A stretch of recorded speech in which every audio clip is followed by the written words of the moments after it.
Você! É você! Tá falando comigo? Você conhece a verdadeira origem do Coringa? E se eu te falar que não existe uma origem em si, uma só? Existem várias.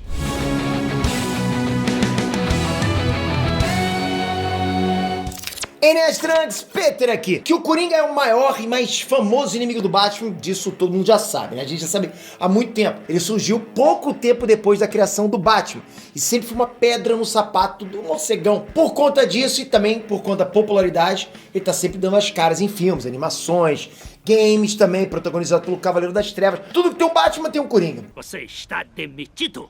Mas afinal, qual é a origem exata do Coringa? A origem definitiva, a que a gente bate o olho e fala assim, ah, essa sim é a origem oficial, né? A origem oficial e aceita do Coringa. Pois é, não tem. Se você já conhece o Coringa muito bem, sabe que existe uma história que já foi contada várias vezes, mas sempre com algumas mudanças, nunca igual uma com a outra. Eu vou contar pra vocês agora algumas das origens do Coringa com o passar dos anos e como é que essas origens foram contadas nas HQs, filmes e nos games, de acordo com os levantamentos feitos pelo site Vulture e Polygon. Logo depois de surgir nos quadrinhos, o Batman ganhou a própria HQ e logo na primeira edição, o Coringa já deu as caras. Só que o Bill Finger, Bob Kane e o Jerry Robinson, os criadores do Coringa, eles optaram por ignorar a história de origem, mas já apresentaram, né, o Palhaço do Crime da forma que a gente já conhece. Um psicopata que só queria ver o circo pegar fogo e que já tinha a toxina do riso, ou seja, ele surgiu dessa forma. Vale ressaltar que os criadores do Coringa pensaram até em matar ele logo na primeira aparição, mas assim, um editor, por puro acaso, pediu para que não fizesse isso no último minuto. Essa foi uma decisão acertada. Então vamos começar com a primeira origem dele.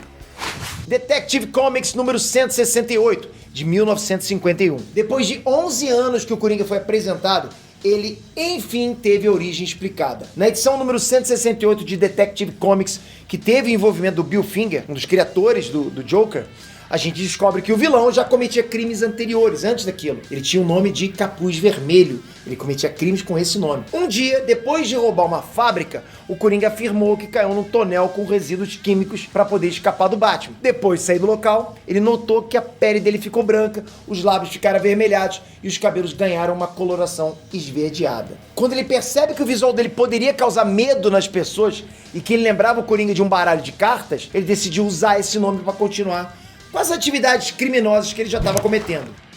Série de TV do Batman, 1966. César Romero foi o primeiro ator que interpretou Coringa nas telas, né, seja na TV ou nos cinemas.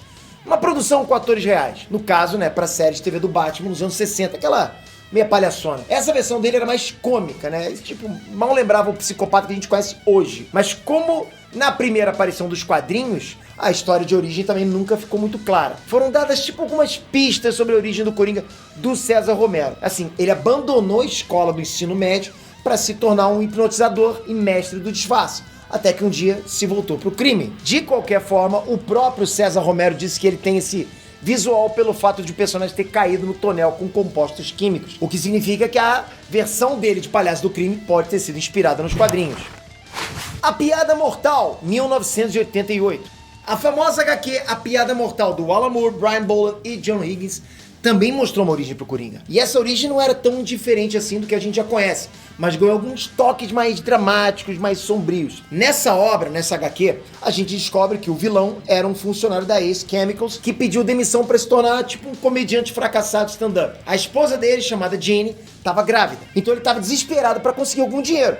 Por conta disso, ele aceitou um trabalhinho sujo. Era assaltar a fábrica de baralho que ficava ao lado da Ace Chemicals, onde ele trabalhava. Os bandidos iriam entrar por essa fábrica para assaltar a fábrica do lado, usando o conhecimento dele, né? Já que ele trabalhou naquela fábrica. Enquanto o crime acontecia, ele acabou sabendo que a Jane morreu no acidente doméstico, o que também custou a vida da criança e deixou o cara na beira de um colapso. Ainda assim, prosseguiu com o roubo, que no final das contas não deu certo.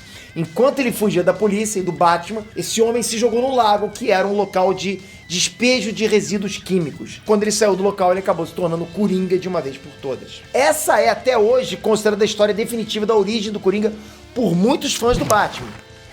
Batman, o filme de 1989. O primeiro filme do Batman, que foi dirigido pelo Tim Burton, teve como vilão principal o próprio Coringa, que foi interpretado pelo Jack Nicholson. Mitou nessa interpretação. Da mesma forma que a Piada Mortal, a origem dele foi explorada com algumas modificações. Sim, galera, o personagem também caiu mais uma vez num tonel de compostos químicos e por causa disso ganhou esse famoso visual que a gente já conhece. Mas existem duas diferenças bem grandes. A primeira é que ele ganhou um nome e se chamava Jack Napier, algo inédito até então e meio que pegou entre os fãs. Muitos consideram esse o nome verdadeiro do Coringa. E a segunda é que, mais tarde, a gente descobre que um jovem Jack Napier foi quem tirou a vida dos pais do Batman, ou seja, ele foi o responsável por criar o próprio maior inimigo. O Cavaleiro das Trevas, 2008. A trilogia dirigida pelo Christopher Nolan contou com o adorado Coringa do Heath Ledger, que apareceu em Cavaleiro das Trevas de 2008. Ele já foi apresentado como um verdadeiro psicopata, assassino que queria ver o circo pegar fogo. O cara veio completamente louco. Durante o filme, o Coringa até quis contar a origem das cicatrizes que ele tinha. Mas em cada oportunidade, disse uma história diferente, ou seja, não dá pra acreditar em nada que ele falou de si mesmo. E mesmo sem uma história de origem apropriada, o Coringa do Heath Ledger usava maquiagem e tingia o cabelo de verde por escolha própria. Ele queria fazer isso, ou seja, pode esquecer aquela famosa história do tonel de compostos químicos. Batman Arkham Asylum 2009. O aclamado game da Rocksteady tinha como grande vilão, adivinha? O próprio Coringa. Nele, o arquivo que o jogador pode ler durante o game diz o seguinte sobre ele, abre aspas. Seu passado é desconhecido e conflitante. Informações não oficiais dizem que ele era um comediante fracassado, um pequeno ladrão e um homem de família quebrado, fecha aspas. Além disso, um arquivo de áudio que o jogador pode encontrar no game afirma que o Coringa possui o transtorno de múltiplas personalidades, o que explica por que ele é cômico em algumas situações e um psicopata em outras. Batman Zero Year, 2013 e 2014. Na nova continuidade das histórias do Batman nos quadrinhos, o Coringa ganhou uma nova história de origem.